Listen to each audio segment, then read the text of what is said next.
Welcome to Pindar Poetry. We hope you learned something new.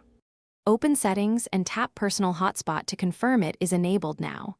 If the toggle is gray, turn it off and back on to refresh the service.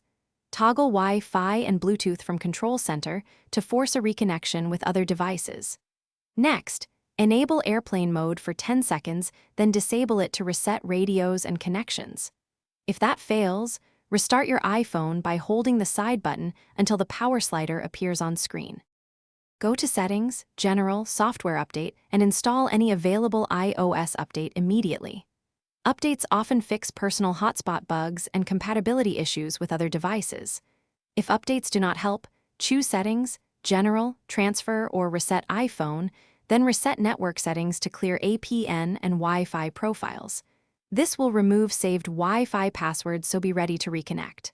Finally, verify your carrier plan includes try a different connection method like USB tethering to confirm the hotspot is active. Connect your iPhone to a computer with a lightning cable and enable Personal Hotspot to test direct sharing. You can also pair devices with Bluetooth and join the hotspot from the other device to isolate Wi-Fi issues. Double-check the hotspot password and allow device limit in hotspot settings to confirm permissions. If nothing works, call your carrier and request APN or tethering support to restore hotspot service.